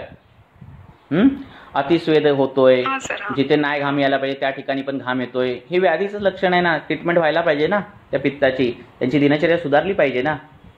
आलं का लक्षात? हे सगळं एकात एक साखळ्या आहेत. आलं का लक्षात? ह्या सगळ्या एकात एक साखळ्या आहेत. खाणं पिणं वेळेवर असायला हवं. अकाली भोजन लागणं म्हणजे काही आता म्हणतात की भूक लागल्यावर जेवायला पाहिजे, पण कधी ती भूक पण वेळेत लागली पाहिजे. अकाळी भूक लागली तर शुश्रुताचार्यांनी त्यावेळी जेवायला नाही सांगितलंय. मला 2ला पण भूक लागते, रात्री 12ला उठून पण मला भूक लागते, ही अकाल भूक आहे. आलं लक्षात? रसशेषाजीर्णामध्ये आलेली आहे भूक. तर ही भूक पण चुकीचीच आहे. आलं लक्षात? भूक लागल्यावर जेवायला पाहिजे, पण 2 वेळा भूक लागल्यावर जेवायला पाहिजे, ती पण वेळेत भूक लागली पाहिजे. म्हणजे हे बारकावे पण चिकित्सेतले आहेत. आपण काय म्हणतोय भूक लागल्यावर जेवायला पाहिजे, पण मग तो म्हणतो मला 2ला भूक लागते, 2ला जेवू का? तर नाही. ही अजीर्णाची केस आहे. रसशेषाजीर्णाची तुम्हाला अजीर्ण सांगितलेली आहेत. कुठलंही पाक ज्यावेळी होतो म्हणजे आता आपण तेल बनवतो त्याचा लघुपाक होणार, मृदुपाक होणार, खरं पाक होणार, म्हणजे नुसत्या पाकामध्ये पण अवस्था येत आहेत. तसंच अन्नामध्ये पण पचनक्रिया होत असताना प्रत्येक वेळी ते पचतंच असं नाही. कधी कधी थोड्या प्रमाणात आम शिल्लक राहतं, आणि हे रसशेषाजीर्णासारखे प्रकार राहतात ज्याच्यात छातीत जडपणा वाटणं आणि कधीही भूक लागणं असे लक्षण असतात. भूक म्हणजे ज्यावेळी भूक लागायला पाहिजे त्यावेळी जेवण नकोसं वाटतं. अशा काही कंडिशन्स आहेत. तर हे अजीर्ण म्हणून ते ट्रीट व्हायला पाहिजे. लक्षात? कुठे कृमी जर तुम्हाला वाटत असेल, कृमींची जर कारणं बघत असाल, आवाज येत नाही का मॅडम? येतोय. हां, तर कृमींची कारणं जर तुम्ही बघत असाल तर किती व्यापक विचार आहे त्याच्यात. अजीर्ण भोजी सांगितलेला आहे, म्हणजे अजीर्ण झाल्यावर जेवणारा. आता अजीर्ण झाल्यावर जेवणारा म्हणजे काय? प्रत्येकी आंबट पाणी, आंबट ढेकर म्हणजेच अजीर्ण असं नाही आहे. आता बाबा तुम्ही 11 वाजता जेवत असाल, तर 11 वाजता जर तुम्ही 10-11 वाजता जेवलात तर 2-3 वाजता तुमचं काही जेवण जीर्ण झालेलं नसतं. आलं लक्षात? तेही दिनपाकी अजीर्णामध्येच कन्सिडर होतं. व्याधी नाही आहे, पण ती अवस्था दिनपाकी अजीर्णाची आहे. मग तुम्ही जर 11 वाजता जेवत असाल आणि 2 वाजता परत तोंडात काय काय टाकत असाल तर ते अजीर्ण भोजन होतं, अजीर्णाशन होतं. आणि ते अजीर्णाशन होत असेल तर कृमींची उत्पत्ती होते असं सांगितलेलं आहे. मग किती व्यापक विचार आहे. तुमच्याकडे येणारे किती पेशंट आहेत की जे सकाळी जेवतात आणि परत 2-3 तासांनी परत तोंडात काय काय बिस्किट घालतात, असे कितीतरी पेशंट आहेत. नित्य गोड आंबट खाणारे पेशंट आहेत, त्यांच्यामध्ये कृमींची उत्पत्ती होते सांगितलेलं आहे. असे कितीतरी पेशंट आहेत जे रोज गोड दूध पितात, 2 टाइम दूध पितात, आंबट खातात. त्याच्यापेक्षा पुढचा विचार म्हणजे जे व्यायाम करत नाही त्यांच्यामध्ये कृमींची उत्पत्ती होते सांगितलंय. केवढा मोठा विचार आहे. किती तुमच्याकडे पेशंट येतात जे व्यायाम करत नाहीत? तुम्ही म्हणाल कितीतरी येतात. दिवा स्वाप करणं हे कृमींची उत्पत्तीचं कारण सांगितलंय. किती पेशंट येतात तुमच्याकडे जे दिवसा झोपतात? कितीतरी पेशंट येतात. हा, म्हणजे मी काय म्हणतोय की तुम्हाला जिथे असं वाटेल की आता पेशंट येतोय बाबा आणि त्याला काही छर्दीसारखी लक्षणं आहेत, अजीर्णासारखी लक्षणं आहेत, तुम्ही सगळं ट्रीट करून झालं आणि होत नाहीये काय, त्यावेळी कृमींचा विचार करायलाच पाहिजे तुम्हाला. कृमींचा व्यापकत्व हे खूप ठिकाणी येतं, खूप लक्षणं दाखवतं कृमी. लक्षात येते का? किती आता असे पेशंट येतात की चांगल्या घरातले आहेत आणि केसात हे उवा होत आहेत. लक्षात आलं? उवा लिखा होत आहेत, चांगल्या घरातले आहेत, म्हणजे धुवायला हे आहे, शॅम्पू आहे, सगळं आहे. आलं लक्षात? दिवसा झोपलं, दिवा स्वाप आहे लक्षणं, दिवसा झोपलं. तेच मी सांगतो, मी विचार सांगतोय तुम्हाला चिकित्सेचे, ते फार महत्वाचे आहेत औषधांपेक्षा. तर दिवसा तुम्ही झोपणं, पनीरसारखे पदार्थ खाणं, हे सगळे मेददृष्टीची कारणं आहेत. एकदा का मेद तो घाण तयार व्हायला लागला तर काय तयार होतो? घाण स्वेद तयार होतो. आणि तो स्वेद कुठे होणार आहे? त्वचेवर होणार आहे. जंतांची निर्मिती होणार आहे त्वचेवर. तर ही सायकल बंद करावी लागते. जोपर्यंत वरून किती पण तुम्ही निंब तेल द्या, त्रिफळाचं धावन द्या, कडुनिंबाचं धावन द्या, जोपर्यंत ती दिवा स्वाप करते, जोपर्यंत तिचा मेद दुष्ट होतोय, तोपर्यंत तिला त्या उवालिका होतच राहतात. प्रत्येक वेळी असं होत नाही की कुटुंबात आता एकाला जर केसात उवालिका झाल्या की सगळ्या कुटुंबालाच होतील, असं प्रत्येक वेळी होत नाही. काहींना होतच नाहीत. असंही आहेत का? तर ते स्थानाची अपेक्षा करतात व्याधी. लक्षात येते का? कधी कधी कुटुंबात असे व्याधी दिसतात की 4-5 जणांना, 3-4 फंगस इन्फेक्शन होतं आणि एकाला काहीच होत नाही. आलं लक्षात? तर हे सगळे विषय येतात. आलं लक्षात? ती लीक तिथे निर्माण व्हायला, तिथे ती राहायला, तिला तसं ॲटमॉस्फिअर मिळालं पाहिजे, तिला तसा घाण स्वेद आला पाहिजे त्वचेतून. लक्षात येतंय? तर हे बारीक विचार करायला पाहिजेत. नुसतं वरून धावन देऊन, वरून निंबतेल देऊन होणार नाहीये. लक्षात? असे किती पेशंट तुमच्याकडे आहेत कृशतेचे, जे वजन वाढीसाठी येत आहेत आणि तुम्ही त्यांना बृहणीय कल्प देताय, मधुर सेवन सांगताय, बरं कृशता आहे म्हणून दुपारी झोपायला सांगितले म्हणून दुपारी झोपा सांगताय. असे कितीतरी पेशंट वजन काय वाढत नाही. आहेत की नाही असे पेशंट? त्यांच्यात कफज कृमींचा विचार व्हायला पाहिजे की नाही? व्हायला पाहिजे. कफज कृमींची लक्षणं बघाल किंवा बाकी कृमी तर तुम्हाला कृशता हे लक्षण दिसतंय. ते तुमचा जो आहाराचा पोषक अंश आहे ते कृमीच खाऊन टाकतायत, अभ्यंतर कृमी. ह्याच्यावर कफज कृमींचा विचार व्हायला पाहिजे की नाही? व्हायला पाहिजे. कितीतरी तुमच्याकडे केस गळणारे पेशंट आहेत, त्याच्यात रक्ताचे कृमींचा विचार व्हायला पाहिजे की नाही? व्हायला पाहिजे. म्हणण्याचा उद्देश काय की चिकित्सेचे हे सगळे पैलू घ्यायला पाहिजेत विचारात. आणि तोपर्यंत होत नाही ती केस सॉल्व. इनफर्टिलिटी, इन्क्लुडिंग इनफर्टिलिटी मी सांगतोय तुम्हाला. आलं लक्षात? हिरव्या पालेभाज्या खूप खाणारी लोक आहेत, त्यांच्यामध्ये पुरुषजन्य कृमी निर्माण होताना दिसतात आपल्याला. कधीही जेवणं, कधीही खाणं. अजीर्णाशन तर सरसकट सगळ्यांमध्ये आहे. 11 वाजता जेवल्यावर 3-4 वाजता काहीतरी खातात. नित्य हेतू घडतोय कृमींचा, नित्य. मग कृमी होणार नाहीत की नाही? व्हायलाच पाहिजेत. लक्षात येते की नाही तुमच्या? कुष्ठसारखे व्याधी, हे रक्ताच्या कुष्ठासारखे व्याधी. खूप लोकांना सकाळी किंवा मग दुपारी 4-1 वाजता नाश्ता करायची सवय असते. मग त्यांना आपण काय सांगणार? म्हणजे ते म्हणतात की त्यावेळेला भूक लागते असं. हा, मग मी तेच सांगतोय ना, सुश्रुताने म्हणून तर कोट केलंय ते विशेष, की अकाळी भूक लागणं हे पण चुकीचं लक्षण आहे. जेवायचं असं सांगितलंय ना. अकाळी भूक लागणं हे पण चुकीचं आहे. आलं का लक्षात? एकदा 11ला तुम्ही जेवल्यानंतर एवढा का तुमचा अग्नी चांगला आहे की तुम्हाला 3-4 वाजता परत काहीतरी खावं लागतंय? आलं लक्षात? ही सगळी कारणं रसशेषाजीर्ण अजीर्णाकडे जातात आणि हाच अजीर्ण नंतर आम होतो. म्हणजे ही दोन्ही उलटी सुलटी कारणं आहेत. म्हणजे कृमीतून आमोत्पत्ती आणि आमातून कृमित्पत्ती हे दोन्ही एकमेकांना हे करू शकतं. लक्षात येतंय का? कुष्ठाचे पेशंट त्यांना स्ट्रिक्टली सांगा, सकाळी जेवलात ना की डायरेक्ट संध्याकाळी 8ला जेवायचं, मध्ये जाऊ दे 6-7 तासाचा अवधी. बघा कशा आमाचं पाचन होतं. खूप फरक पडतो पेशंटला. पण मग सर भूक लागते त्याचं काय? मग ते भुकेसाठी अजीर्ण ट्रीट करायचंय आपल्याला अजीर्ण ट्रीट करायचंय. आपल्याला पाचक द्यायची आहेत. आलं का लक्षात? आपल्याला ही सगळी देण्याचा व्यायाम कशाला सांगितलाय? तुमचं रोज व्यायाम केला जर पेशंटने, रोज त्याचं पाचन होणार आहे आमाचं. उगाच व्यायाम सेवन काय सूत्र काय आलंय की व्यायाम करतो तो विरुद्ध अन्न पण पचवतो. असं स्टेटमेंट टाकायची गरजच काय होती? त्याचं महत्त्व सांगण्याची गरज आहे. लक्षात येतंय का? लक्षात येते का तुमच्या? त्यामुळे ह्या सगळ्या गोष्टी विचारात घेणं गरजेचं आहे. कृमी तर विचारात घेणं, कुष्ठासारखे आजार, कृमीचा विचार फार गरजेचा आहे. रक्तज कृमीमध्ये कुष्ठोत्पत्ती आहे, मग तो विचार व्हायला पाहिजे की नाही? रक्तज कृमींची कारणं जर तुम्ही बघितली तर काय आहेत? हिरव्या पालेभाज्या सेवन सांगितलेलं आहे. शाक सेवन बघा केवढं कारण मोठं आहे, छोटं आहे, पण ते नित्य सेवन केलं जातं. पालेभाज्यांचं सूप पिलं जातंय रुग्णांकडून, काहींकडून रोज पालेभाज्यांचं सूप पितात. मग रक्तज कृमी होणार नाहीत का? आणि कुष्ठ होतो. मी एवढं न्यूट्रिशनस सूप घेते, पालक हे ते टाकून, तरी मला हा त्वचाविकार जात का नाही? त्याचं कारण तेच आहे. तो पेशंट जे घेत असतो ते. प्रतिक्षयासारखे व्याधी कृमीजन्य यांचा विचार व्हायला पाहिजे.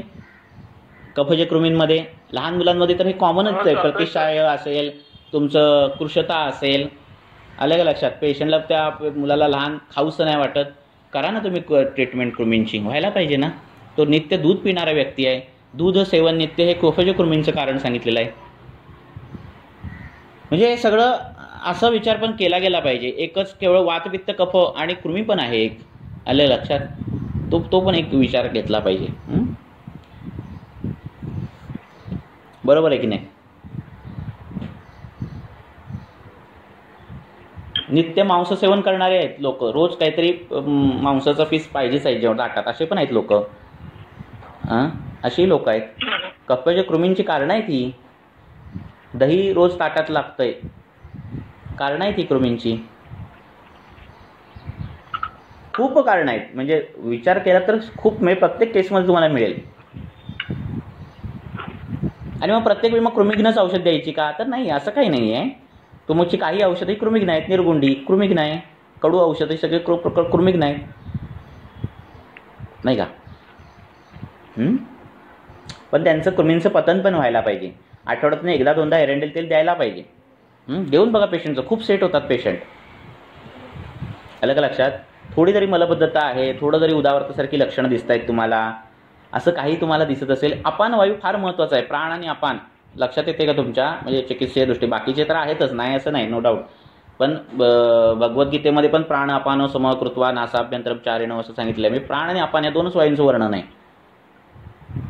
म्हणजे हे सगळं उदावर्तजन्य सगळे व्याधी करणारा हा अपान, आणि वरचे सगळे व्याधी करणारा, त्यांचं देहाचं सगळं हे करणारा तो प्राण.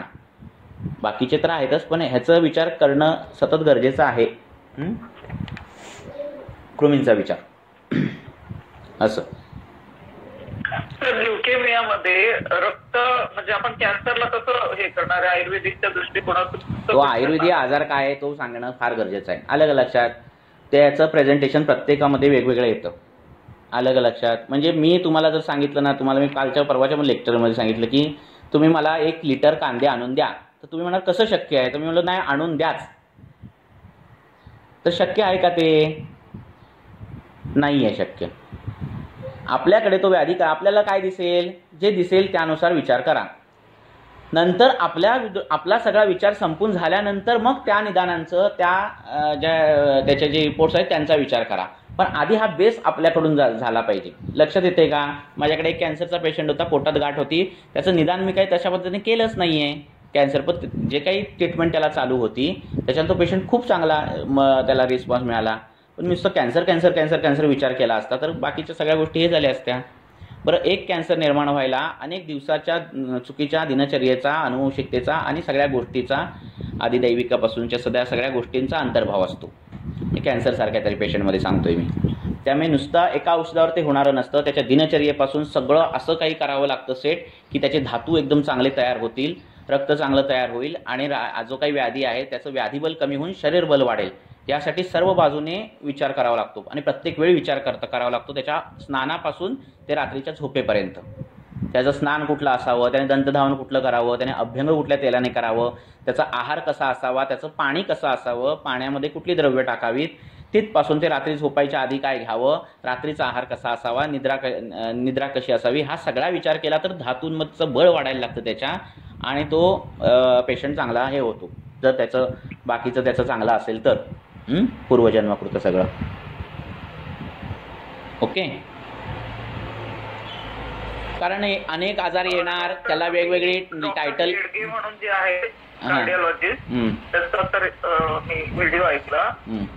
तर ही सेड की when you start hating people, because our cells, body cells are similar to each other, we are all cousins, and when we start hating each other, so that is creating a problem in the cells where म्हणजे cancer cells मध्ये असं आहे ना. तेच काय हे नवीन research झाल्यास हे आधी आपण पूर्वीपासून सांगून ठेवलेलं आहे. आलं का लक्षात की आपलं शरीर आहे नगरी नगरस्येव रथस्येव रथयता आहे ना. तर हे जे शरीर आहे ना ते रथासारखं आहे. आलं का लक्षात? अष्टचक्र नवाद्वारा आहे ना. तर हे रथासारखं आहे आणि तो सारखी. हॅलो आवाज येत नाही बरोबर. माईक बंद करा, तुमचा प्रश्न झालाय ना. म्हणजे मी सांगतो. येतोय का आता आवाज? तर आपल्या आधी याच्यात सांगितलेलं आहे शरीर हे कसं आहे. असं सूत्र आलेलं आहे, नगरी नगरस्येव रथस्येव रथयता सांगितलेलं आहे ना. तर ते काय हे काय नवीन सिद्धांत नाहीत, आपल्याकडे आधी सगळे सांगून ठेवलेलं आहे आणि त्याचं सारथी करणारं मन आहे. म्हणजे काय आहे, तुमच्या शरीरातल्या पेशीने काय करावं ह्याचं प्रोग्रॅमिंग आपण कसं वागतोय, आपण कसं चिंतन करतोय ह्याच्यावर होत असतं. आलं लक्षात?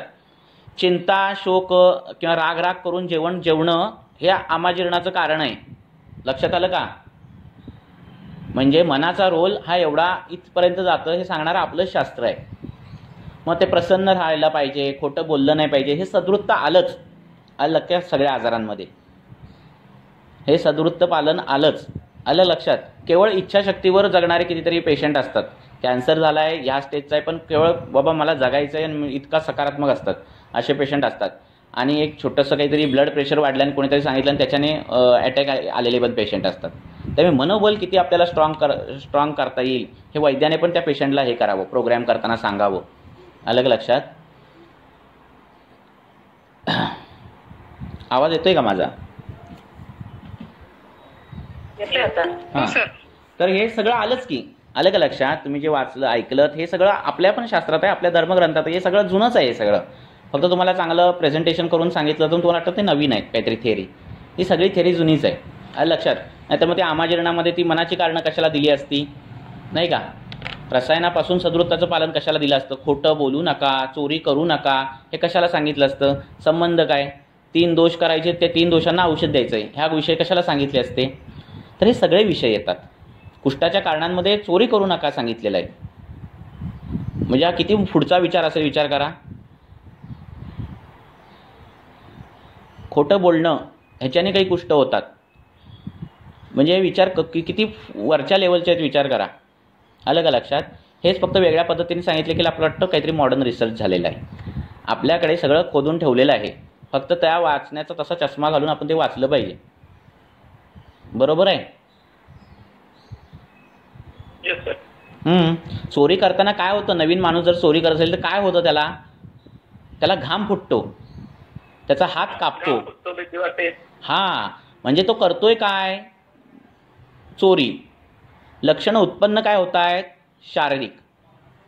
मग ही जर जोडी तुम्हाला कळत असेल तर चोरी करणारं, खोटं बोलणं ह्याने त्वचाविकार वाढतात का? तर वाढू शकतील ना. मांसामध्ये काहीतरी बदल होतो तेव्हा तो हात कापायला लागतो. मेदामध्ये काहीतरी बदल होतो की स्वेद प्रवर्तन वाढायला लागतं. शरीरामध्ये काहीतरी प्रवर्तन होतं की दोष शाखागत व्हायला लागतात. होतंय ना हे सगळं. मग कुष्ठाची कारणं काय आहेत? हीच आहेत ना. मांसातून त्वचा उत्पन्न होते. स्वेदाचा कुष्ठाचा संबंध आहे. स्वेदा अस्वेद पूर्वरूपामध्ये स्वेद येणं स्वेद जाणं हे कुष्ठाचं पूर्वरूप आहे. आणि मग ही सगळी जोडी तुम्हाला कळाली तर सरच कळतं की कसं काय ह्याच्याने त्वचाविकार होऊ शकतात, वाढतात. आलं का लक्षात? एक माझं त्वचाविकाराचं हे होतं, त्याच्यात मी ते हे सांगितलेलं आहे विषय. हे सगळं पूर्वीच आहे, आपल्या शास्त्रात सगळं सांगितलेलं आहे, फक्त त्या पद्धतीने वाचलं तर ते कळतं असं. बरं, अजून काय? तर सध्या उन्हाळा आहे तर ताकच उन्हाळ्यात म्हणून लोक ताक पितात. खूप तांब्या धुवून ताकतात. तर नाही प्यायला पाहिजे. आंबट असले म्हणजे नाही पिलं पाहिजे. किती आपण किती असलं पाहिजे आणि सकाळ आवाज नाही. काय म्हटलं? नाही घेतलं पाहिजे. नाही घेतलं पाहिजे. आणि जर घ्यायचं झालं तर खूप साखर टाकून घेतलं पाहिजे. पण जे उष्ण ऋतूत घ्यायचंच नाहीये ती गोष्ट का घ्या? तेच म्हणून विचार. ज्याचं बल कमी आहे त्याला ताक घ्यायचं नाहीये. ज्याचं शोधन झालंय त्याने ताक घ्यायचं नाहीये. ज्याला उष्णतेने जो पीडित आहे त्याने ताक घ्यायचं नाहीये. ज्याला दाह, एक मिनिट ज्याला दाह आहे, भ्रम आहे त्याने ताक घ्यायचं नाहीये. ताकाची कॉन्ट्राइंडिकेशन हे सगळे दिलेले आहेत. बोला, तुम्ही काय म्हणताय?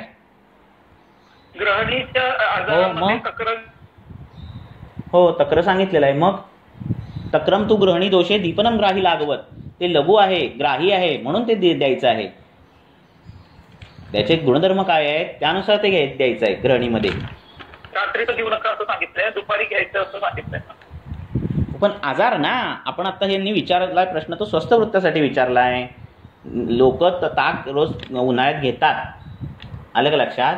त्यासाठी त्यांनी विचारलाय, नाही का? बरोबर आहे की नाही?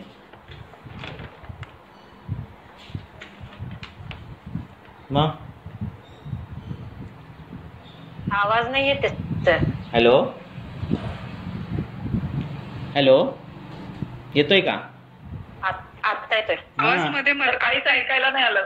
बरं, तक्र घेतोय तर आपण तक्र सांगा. कुठलं ऐकायला नाही आलं? काहीच नाही आलं. तक्र जे स्वस्थ व्यक्तीसाठी घ्यायचं आहे त्याला कॉन्ट्राइंडिकेशन दिलेलं आहे. तुम्ही ग्रहणीचं विचारताय, तो आजार आहे. आजारासाठी सांगितलेलं आहे तक्रम तू ग्रहणी दोषे दीपनम ग्राही लागवत. ते दीपन आहे, ग्राही आहे, लघु आहे म्हणून ते ग्रहणीमध्ये दिलेलं आहे ताक. आलं का लक्षात? बरोबर आहे की नाही? का नाही? म्हणजे मग फक्त आजारापुरता आपण दीपन याचा विचार करायचा. जर आपल्याला नॉर्मल याच्यामध्ये पण जर दीपनचा विचार करतो तेव्हा ताक का नाही घेऊ? मग त्यासाठी मी तुम्हाला सांगितले ना, तुमचं दीपन झालंय म्हणजे अग्निमांद कशाने झालंय ह्याच्यावर ते डिपेंड आहे ना तुमचं दीपन कशाने करायचं. त्या गेल्या लेक्चरमध्ये त्याच्याविषयीच सांगितलं तुम्हाला मी की जर तुम्हाला संडासला खडा होते, उदावर्तासारखं दिसतंय, वृक्ष कोरडा पडलाय तर पंचलवण सिद्ध तूप दिलेली आहे त्याच्याने तुम्ही दीपन करायचं आहे. तुम्हाला ताक कधी प्यायचंय? स्नेहातून उत्पन्न अग्निमांद्य झालं असेल, त्याच्यातून तुम्हाला झालेलं असेल तर तुम्ही त्याच्यात असवारिष्ट, तक्रारिष्ट असं तुम्ही घेऊ शकता. वृक्षतेने उत्पन्न झालेलं असेल तर ती पण औषधांनी सिद्ध तुम्ही घृत घेऊ शकता. कशाने काय घ्यायचंय त्याच्यानुसार आहे ना. ते सगळ्याला सरसकट नाही नियम लावता येणार आहे, नाही का? सर मग अतिसारामध्ये पण वापरता येईल का ताक? येणार ना वापरायला काय? त्यावेळेस इंटेस्टिनल फ्लोराचं हे असतं ना, गॅसेस तर त्या ठिकाणी तक्रार दिल्या जाते ना, त्याच्यामुळे युजफुल बॅक्टेरिया आहे. तर आता पॅरालिसिसचा पेशंट आहे 92 years old with rice tube आणि आता त्यांना 4 दिवसापासून लूज मोशन आणि उलटी असं दोन्ही होतंय. म्हणजे मॉडर्न डायग्नोसिसनी गॅस्ट्रायटिस आहे आणि युरिन इन्फेक्शन आहे. कॅथेटर लावलेला, तर कॅथेटर मध्ये 8 to 10 पल्सेस निघाले. मी कॅथेटर चेंज केलं तर त्याच्यामध्ये एक छोटासा ब्लडचा क्लॉट निघाला. क्लॉट पण नाही म्हणता, तुकडा कुंकी जशी तसं होतं. मग आता सिलिकॉन हे लावलं मी कॅथेटर, कारण की मे बी त्या कॅथेटर केस आहे ना आयुर्वेदिक पद्धतीने काहीतरी असेल ना त्याच्यावर बोलतं. हे अशा केसमध्ये काय होतं माहिती आहे, ह्याला खूप पैलू असतात. आपल्यासमोर पेशंट नसतो, आलं लक्षात. कशातून उत्पन्न काय झालं हे आपल्याला माहिती नाही आहे, म्हणजे मला माहिती नाही आहे, आलं लक्षात. मग त्याच्यावर जनरल बोलल्यासारखं होईल, आलं लक्षात. जर उलटी होत असेल, बाहेरून वरून जुलाब होत आहेत, खालून जुलाब होत आहेत, हे सगळं लक्षण हे वाताचं असतं. आलं लक्षात. हे वेग जे असतात ते वाताचे असतात. अशांना अभ्यंग करणं हे सगळं सांगितलेलं आहे. पण प्रत्यक्ष पेशंट बघायला पाहिजे, आपल्याला सगळं हे बघायला पाहिजे. पोटाला अभ्यंग करणं, अंगाला अभ्यंग केल्याने हे वेग थांबवता येतात वाताचे, आलं लक्षात. लहान मुलांना ज्यावेळी असे नाही, मी आता तेच सांगू शकत नाही, तुम्ही त्या पेशंटला कराल. आपल्याला केस माहिती पाहिजे डिटेल सगळी. तुम्ही वाटलं सर टाका ती मला पर्सनली.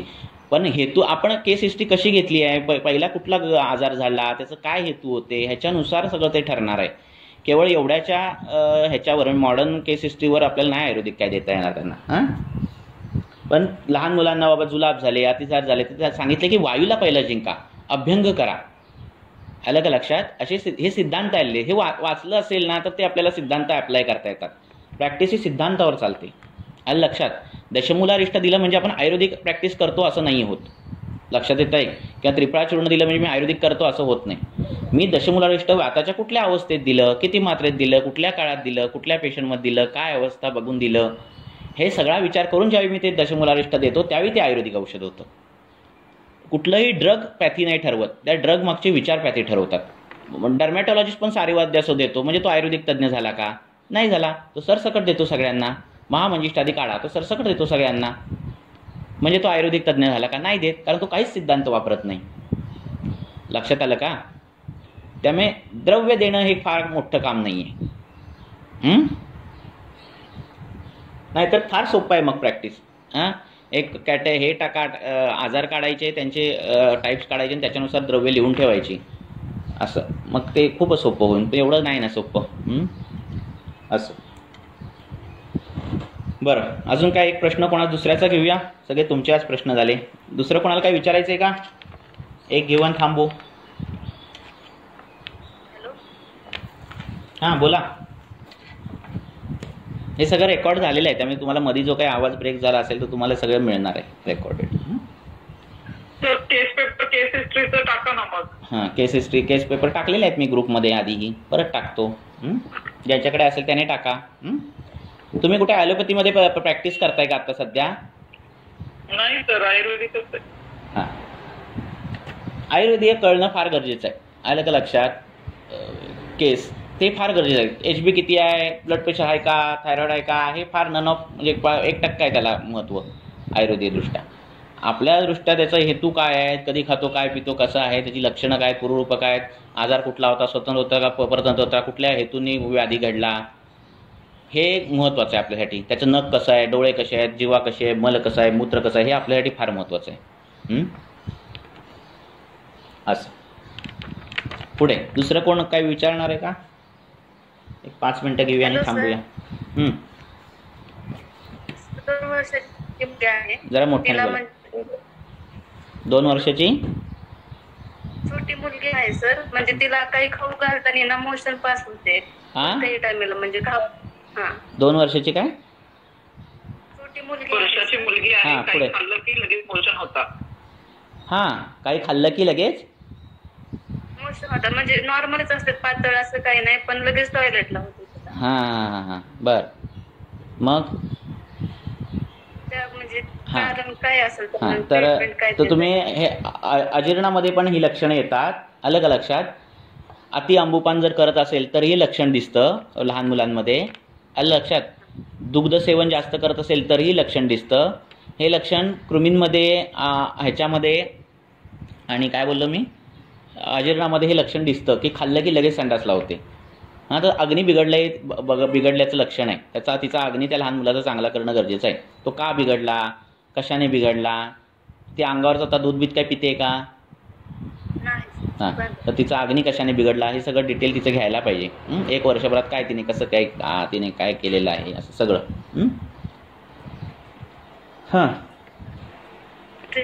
अजून गरणीचा विचार व्हायला हवा. दोन्ही पादांमध्ये शोध आहे. तर मग कसा विचार करायचा? शोधाचं कारण आणि हे काय? शोध हा जर चॅप्टर तुम्ही बघितलात काय, तर तो इतका त्याचा विस्तार आहे शोधाचा, अलग लक्षात. म्हणजे चेहऱ्यावर कपाळावर सूज येते, डोळ्यांवर सूज येते, हे आमाजीर्णामध्ये आलेलं आहे. म्हणजे मी का बेसिक पहिला सांगतोय की इथपासून सुरुवात आहे शोधाचा. ते पायाचा शोध, बाकीचा शोध, हा सगळा विस्तार आला. पण शोधामध्ये आता दोषानुसार करायचं झालं तर कधी पण येणारा, कधी पण जाणारा, त्वचा कोरडी असणारा, खड्डा पडला तर लगेच भरणारा, असे जर काही शोध असेल तर तो वातज शोध आलेला आहे. त्याच्यासाठी औषधं, ती दशमुळासारखी औषधं दिलेली आहेत रेग्युलर, ती आहेत. पाय जड वाटतो, खड्डा पडला की भरून येत नाही, त्वचा तिथली वरची स्निग्ध असते, गौरव असतं, आलस्य, सार्वजनिकमध्ये आलस्य असतं, अशी काही लक्षणं असतील तर ती कफज शोथामध्ये हे करता येतात. आणि पित्तज शोथामध्ये सार्वजनिक लक्षणं ती सगळी पकडून पित्तज शोथ असं निदान करता येतं. म्हणजे त्वचा तिथं रक्तवर्णता आहे, हात लावल्यावर त्याला थंड हात वाटतो, वैद्याचा हात थंड वाटतो, म्हणजे त्याचा जो तिथला भाग आहे तो गरम झालेला असतो अशा दृष्टीने, तरी पित्तज शोथामध्ये येतं. तर आणि बाकीची क्षतज शोथ, विषजन्य शोथ असेही येतात. तर केस हिस्ट्री घेतली पाहिजे. म्हणजे कसं, काहीतरी लावल्यानंतर शोथ आला आहे का, कुठली क्रीम बीम लावल्यानंतर येतो, तो विषजन्य शोथ येतो. तिथं विषनाशक उपचार केल्याशिवाय तो शोथ कमी होत नाही. लक्षात आलं का? क्षतजन्य शोथ होतो म्हणजे आज मार लागला आणि 2 दिवसांनी जो सूज येतो, लक्षात, त्यासाठी चिकित्सा वेगळी दिलेली आहे. शीत, लेप, परिषेक असे उपचार दिलेले आहेत. तो शोध त्या पद्धतीने करावा लागतो. कफज शोथासारखे औषध आजार असतात, त्याच्यामध्ये तो शोध खूप ती सूज राहते सतत कंटिन्युअस. त्याच्यामध्ये हिरडा, गोमूत्र, गंधर्व सारखे कल्प, देवदार विवदार, गुगुळ बिगुळ दिलेली आहेत, ते सगळं द्यावं लागतं. तर असं ते कुठला शोध आहे, कशातून उत्पन्न झाला, काय झाला, त्यानुसार तो शोधाचा विचार करावा लागतो. शोध बरा होणार आजार आहे. फक्त कॉमन जे आहेत शोधात ती काही गोष्टी वापराव्यात. एक, गूळ आणि सुंठ सांगितलेलं आहे अष्टांग संग्रहकारांनी. सुंठ घ्यायची, गूळ घ्यायचा, मिक्स करायची, त्याची गोळी करायची नाही, सकाळ संध्याकाळ 3 टाईम अशी गोळी द्यायची. हॅलो, आवाज येतोय का माझा? आवाज येतोय मॅडम, शीतल मॅडम?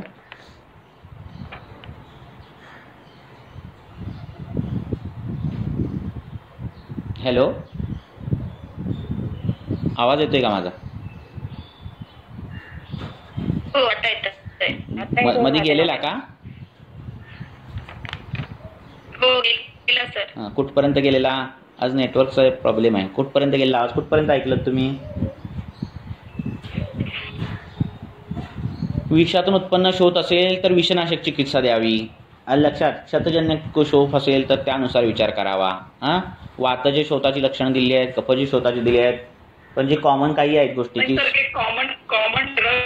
तेच सांगतोय मी, कॉमनच सांगतोय की सुंठ गूळ सांगितलेला आहे की ते 3 टाईम तुम्ही देऊ शकता. सुंठ आणि गूळ याच्या गोळ्या करायच्या, सकाळ दुपार संध्याकाळ द्यायच्या.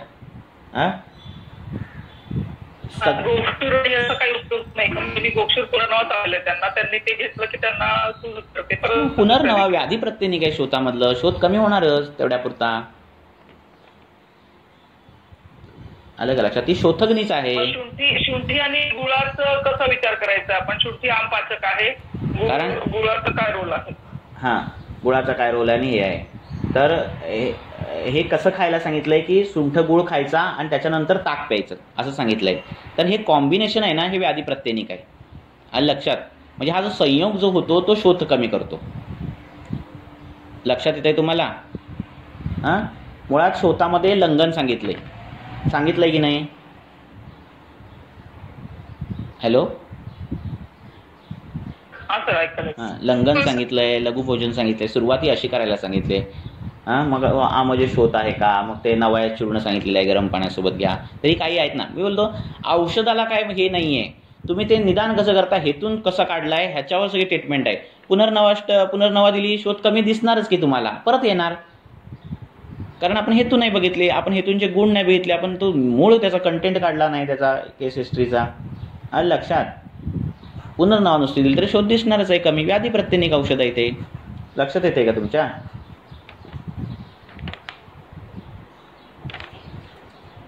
हो सर.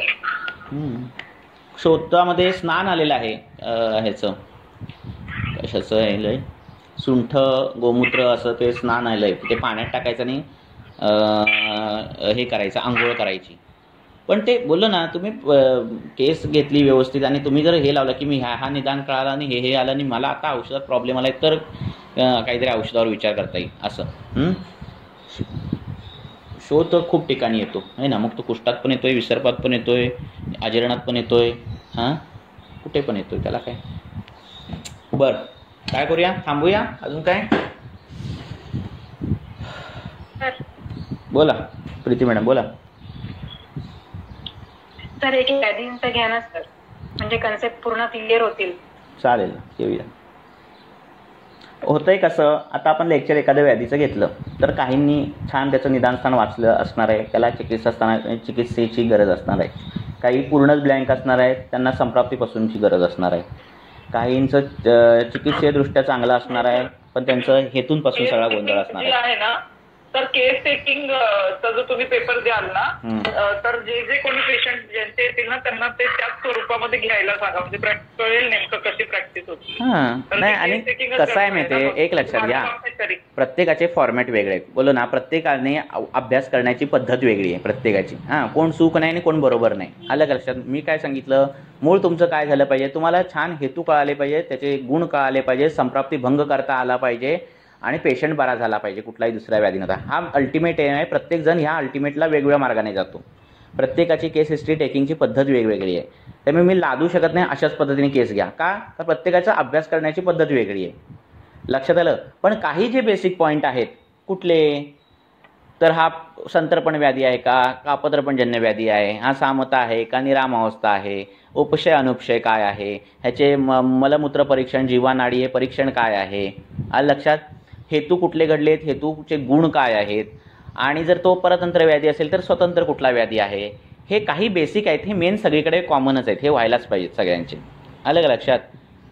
पण काही जण श्रोतदृष्टी बघतात त्याच्यानुसार चिकित्सा देतात, असेही आहेत. काही जण श्रोतदृष्टीची लक्षणं घेतात आणि त्याच्यानुसार चिकित्सा, म्हणजे त्यानुसार निदान करतात. कोणी कुठल्याही मार्गाने करते. मार्ग खूप दिले आहेत त्या व्याधीपर्यंत पोहोचण्यासाठी. आलं का लक्षात तुम्हाला. मला इथून जर चिपळूणवरून पुण्याला जायचं असेल तर मी महाबळेश्वर मार्गे जाऊ शकतो, मी कराड मार्गे जाऊ शकतो. दोन्ही मार्गाने मी पुण्यालाच पोहोचणार आहे. लक्षात आलं का. मग मी महाबळेश्वर मार्गे गेलो म्हणून मी चूक आहे का, मी कराड मार्गे गेलो म्हणून चूक आहे, असं काही नाही आहे. फक्त मार्ग असा निवडा जो तुम्हाला कळेल, जो सोयीचा असेल, जो लवकर त्या तिथपर्यंत पोचवेल आणि जो संप्राप्तीभंग करेल दुसऱ्या व्याधीने, असा मार्ग कोणी निवडावा, नाही का.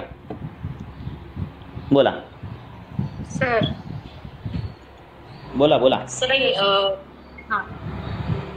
सर हे व्याधींचं आहे ना, तर आता समजा तुम्ही सिद्धांतबद्दल म्हणताय ना सर, आता विरुद्ध औषधं येण्यापेक्षा सिद्धांत समजणे आणि ते वापरता येणे, स्पेशली गुणक चिकित्सा जी आहे ना, गुण समजणे, तर ते आम्हाला थोडंसं त्याचं म्हणजे दिशा हवी होती. आता समजा आता 3 लेक्चर होत आहेत ना तुमचे आता हे डिस्कशनचे, तर त्यातले आपलं एक लेक्चर जरी आपण असं ठेवलं की आम्ही वाचतो ते विषय, ते व्याधी जेवढ्यांना जमेल तेवढे, आणि मग त्याचा विषय तुम्ही सांगाल तेव्हा आम्हाला ते आता काय करायचं माहितीये का, त्याच व्याधीशी रिलेटेड. बरोबर आहे. तुम्हाला जे व्याधीशी रिलेटेड प्रश्न आले ना, तर ते आता कसं होतंय, वेग होतंय सर. कोणी स्त्री पेशंट विचारतात तर कोण लहान. पण आता होतंय कसं ते तुम्हाला सांगतो. आता होतंय कसं ते पण तुम्हाला सांगतो. हे जे तुम्ही म्हटलंय ना, आता फॉर एक्झाम्पल कुष्ठवर आपण प्रश्न विचारावे, असं आता आपलं ठरलं. आता प्रत्येकजण जे कुष्ठावर प्रश्न विचारणार आहेत ना, प्रत्येकाने त्याच्या पद्धतीने त्याला कुष्ठ निदान केलेलं आहे. म्हणजे फॉर एक्झाम्पल एकाने अर्श निदान केलं असेल किंवा ग्रहणी निदान केलं आहे, त्याने तो ग्रहणी निदान करूनच आपल्यासमोर केस टाकणार आहे. मी ग्रहणीबद्दल बोलणार आणि ती केस असणार वेगळीच, असंही होण्याची शक्यता खूप आहे. म्हणून हे रँडमली होतंय. कारण आत्ता ऐकणारे प्रत्येकाचा स्तर वेगवेगळा आहे, प्रत्येकाचा अभ्यास वेगवेगळा आहे.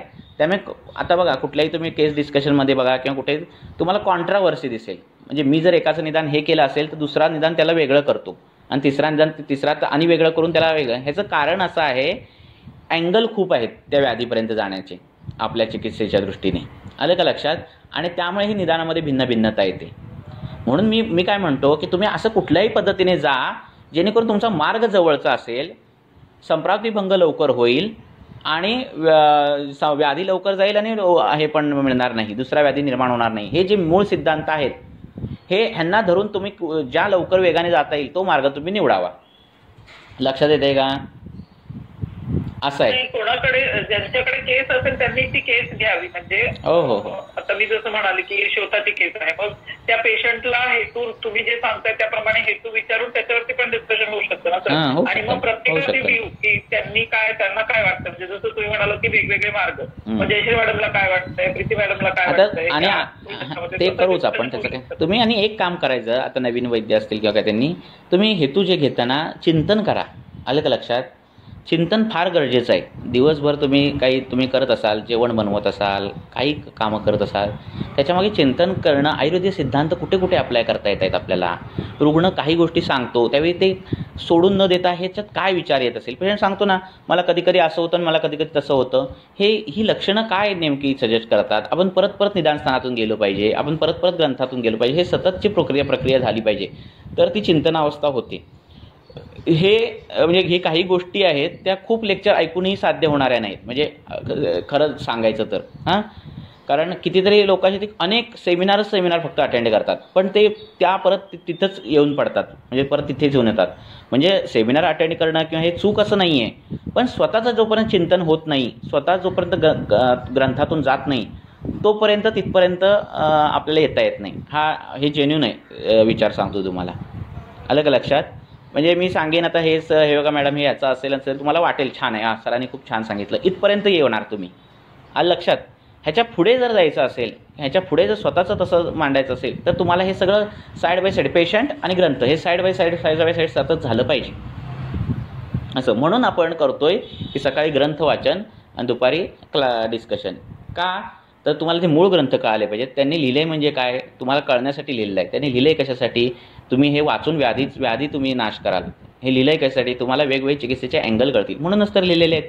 म्हणून ते वाचायचे एका बाजूने, आणि एका बाजूने प्रॅक्टिकली आपण ते कसं वापरतो, कसं त्याचा वापर केला आहे, त्यासाठी हे केस असं आपण दोन्ही सायमल्टेनियसली करतो. पण हे एवढ्यापुरतं इनफ नाही, ह्याच्यामध्ये तुमचं वाचन खूप झालं पाहिजे आणि आयुर्वेदिक पद्धतीने विचार करणं गेलेले पाहिजे. असं लक्षात आलं का तुम्हाला? असं केस आपण घेऊच, केस मी टाकीनच, ते हे टाकीन काय बरं, फॉर्मॅट टाकीनच, पण तुम्ही तुमच्या युक्तीप्रमाणाने, तुमच्या बुद्धीप्रमाणाने त्याच्यात काही बदल करा, त्याच्यात तुम्ही पॉईंट्स ॲड करू शकता. हे काय हा स्टँडर्ड फॉर्मॅट आहे असं काही नाही. लक्षात? तुम्हाला काय वाटतं, तुम्ही कशा मार्गाने त्या व्याधीपर्यंत पोहोचू शकता? तुम्हाला मलपरीक्षा करून तुम्ही त्या व्याधीपर्यंत पोहोचू शकता का? तुम्ही फक्त प्रश्न विचारून त्या व्याधीपर्यंत पोहोचू शकता का? मी केवळ उपशय आणि अनुपशय विचारून व्याधीपर्यंत मी पोहोचू शकेन का? किती प्रमाणात मी उपशय आणि अनुपशय विचारू शकेन? कुठल्या पद्धतीने उपशय आणि अनुपशय विचारू शकेन? म्हणजे काय? सकाळी गरम पाण्याने आंघोळ केलं की बरं वाटतं का थंड पाण्याने आंघोळ केलं की बरं वाटतं? कोणावर चिडलं की तुम्हाला बरं वाटतं की शांत बसल्यावर बरं वाटतं? कोणी थंड दिलं की बरं वाटतं की गरम काही पदार्थ दिल्यावर बरं वाटतं?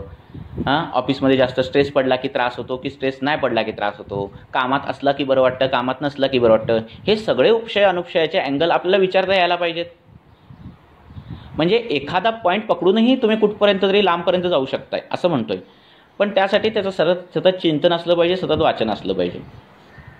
असं बरोबर आहे का? पटते का तुम्हाला?